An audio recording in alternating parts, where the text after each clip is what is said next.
Hare Krishna, welcome you all in the class. तो आज की नारद भक्ति सूत्र क्लास में आप सभी का बहुत बहुत स्वागत है। होप नारद मुनि आप लोग को अच्छे लग रहे हो, राइट।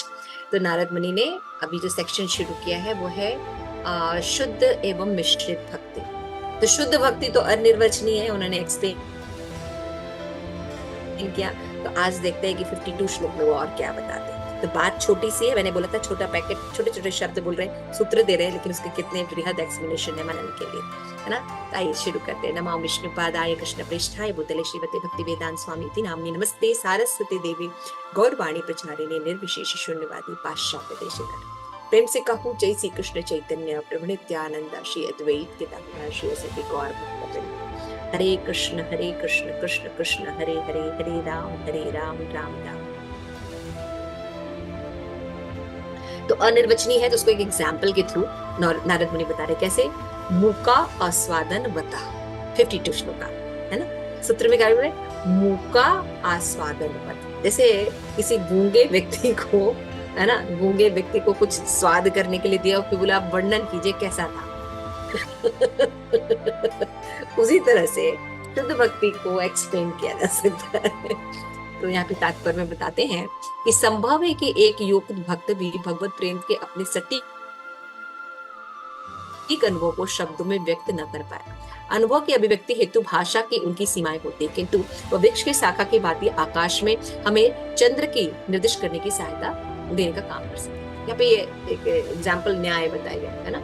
तो इसमें बताया गया जैसे कि क्या होता है, जैसे मान लीजिए किसी को एग्जाम्पल देना, मान लीजिए बताइए आकाश में कुछ आपको दिखाना है, तो देखो वहां पे वो देखो वो तारा कितना सुंदर लग रहा है, कहाँ कहाँ लग रहा है, तो वो देखो दिखाई दे रहा है, लेकिन उस व्यक्ति को समझ में नहीं आ रहा है कहाँ। तो आप देखेंगे कि आप जस्ट सामने एक पेड़ है ना, तो पेड़ की शाखाएं हैं, फिर देखो जो ऊपर वाली शाखा है ना, उन दोनों शाखाओं के बीच में देखो वो सुंदर से चांद दिखाई दे रहा है। तो देखा, अच्छा हाँ ये शाखा है, हाँ ठीक है आप दिख रहा है वो चांद। तो ये इस थ्योरी को कहते हैं कि शाखाओं के द्वारा चांद का दर्शन कराना, है ना। तो अब वो चांद है, असीम है, आकाश में है, क्या हम उसके बारे में बताएंगे शुद्ध प्रेम के बारे में, है ना। लेकिन कुछ उपमा के द्वारा भौतिक जगत में, कुछ रियलाइजेशन के द्वारा उसको बताया जाता है। तो भौतिक जगत में कई बार एग्जाम्पल दिया जाता है माता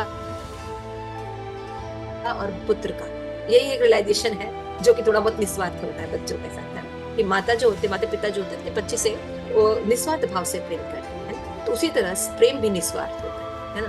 तो जिसे क्या समझाएंगे, तो ऐसे समझाने से कभी ऐसा नहीं होता है कि माता पिता के प्रेम से बहुत बहुत महान है भगवान का प्रेम, लेकिन एक एग्जाम्पल दिया जाता है ताकि हम उसको समझ सके, क्योंकि हम अभी कंडीशन स्टेज में, है ना।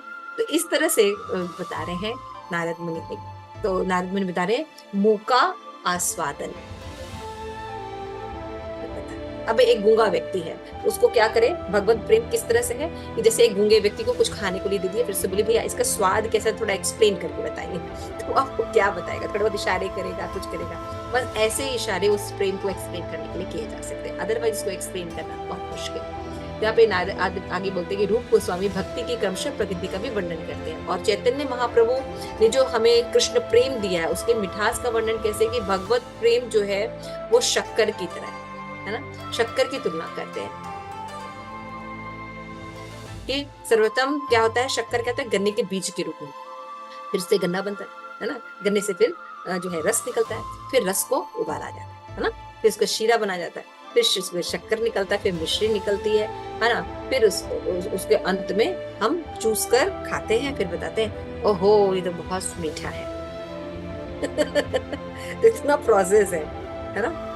तो इसी तरह से श्रद्धा जो है धीरे धीरे परिपक्व होगी। श्रद्धा, साधु संग, भजन, क्रिया, अनर्थ निवृत्ति, निष्ठा,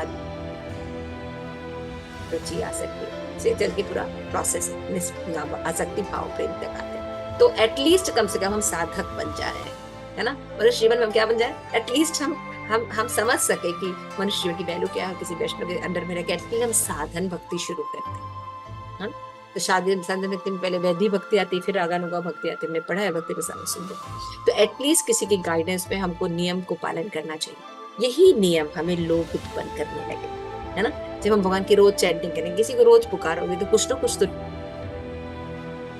लोभ होगा ना, तो उसी तरह से धीरे धीरे इसमें लोभ उत्पन्न होता है, और जब लोभ उत्पन्न होता है तो जब वो क्रियाएं करते हैं तो भगवान की कृपा से हमें कृष्ण भक्ति जो है वो हृदय में प्रकट हो जाती है, वैष्णव की कृपा से वो हृदय में प्रकट हो जाती है। तो चैतन्य महाप्रभु सात्विक और अव्यभिचारी भक्ति भावों के सम्मिश्रण का वर्णन करते हैं। क्या कहते हैं? सात्विक और व्यभिचारी भक्ति। सात्विक मतलब शुद्ध भक्ति।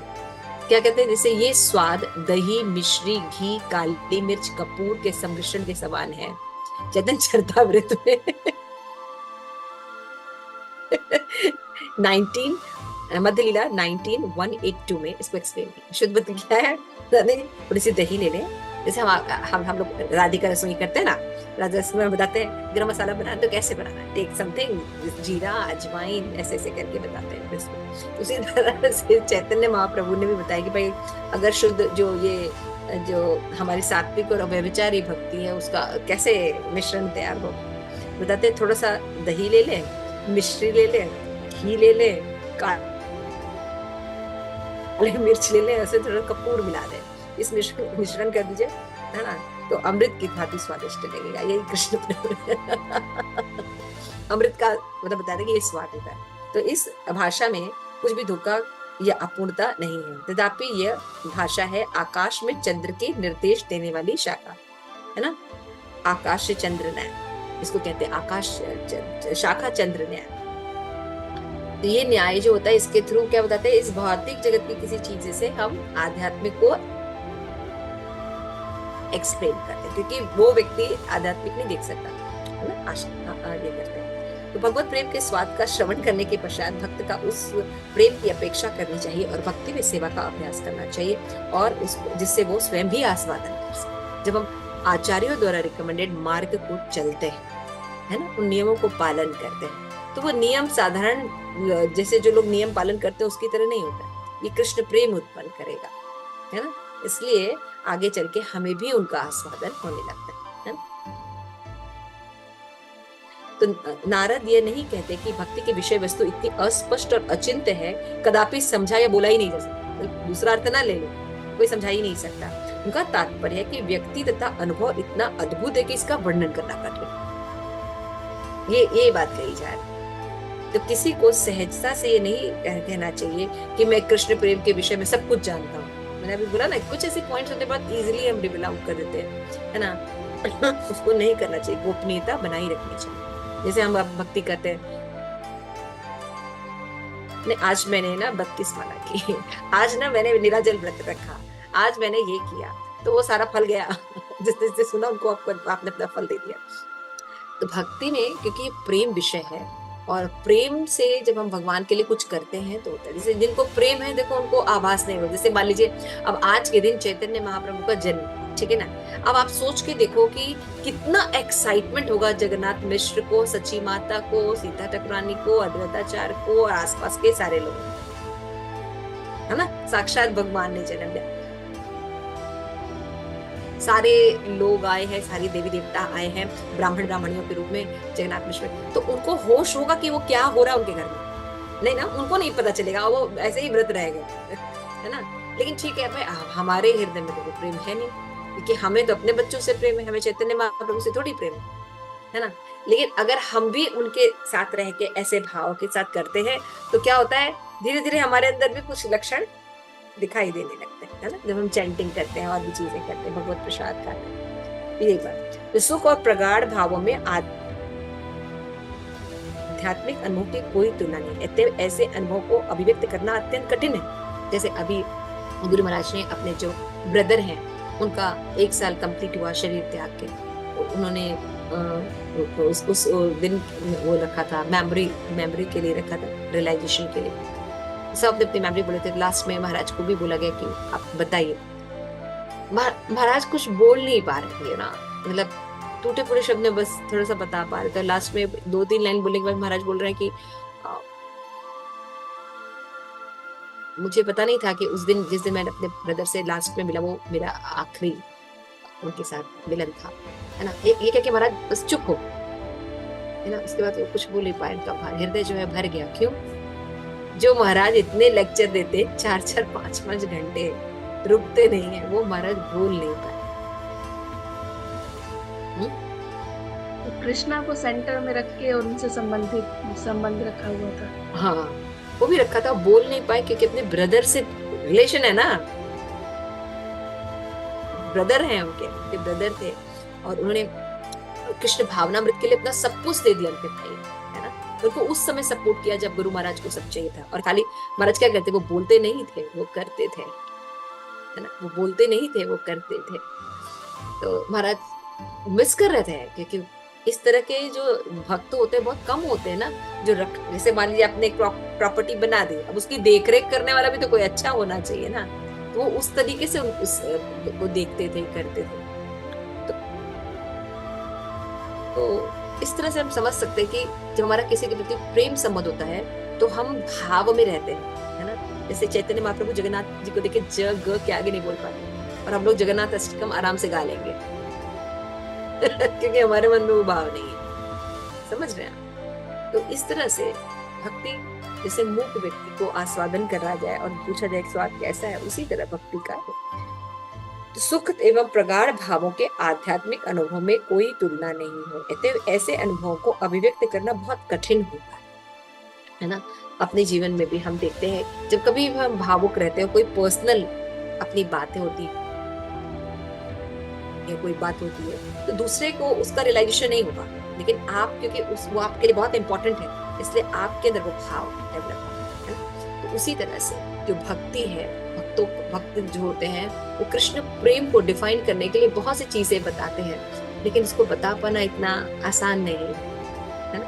क्योंकि ये उसी तरह है कि जिस तरह से एक मूक व्यक्ति को जो है वो कहे आप बताइए कि इसका स्वाद कैसा है। तो इस तरह से भक्ति जो है, शुद्ध भक्ति जो है, उनको केवल क्या किया जा सकता है कि भक्तों के संग में रहा जा सकता है, तो उसका उनके संग में रह के ही आप अनुभव होने लगेगा आपको, है ना।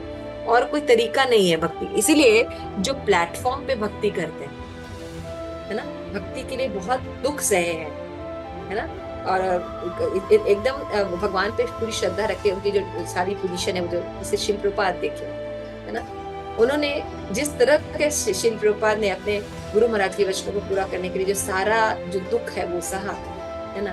तो वो दुख प्रेम का प्रतीक इतना कौन करता है, वो अपने ये दर्शाता है कि वो अपने गुरु से किस तरह प्रेम करते थे, है ना। इम्पॉसिबल, इतने वृद्धावस्था में विदेश जाना, वहां पे कोई इंतजाम नहीं होना, है ना, और हर चीज को करना, भगवान पे एकमात्र आश्रित रहना। और आप देखिए किस तरह से इस्कॉन को एस्टैब्लिश किया। तो ये किसका शो है, भाई गुरु के प्रति श्रद्धा का शो ना, शो करता है। हमें भी बहुत सी चीजें मिलती हैं, हम तो ऐसे ही लेट गो कर देते हैं, लेकिन जो भी लोग अपने गुरु की वाणी को देते हैं, उसको पालन करते हैं ईमानदारी से, थैंक यू सो मच। मुकम आस्वादना।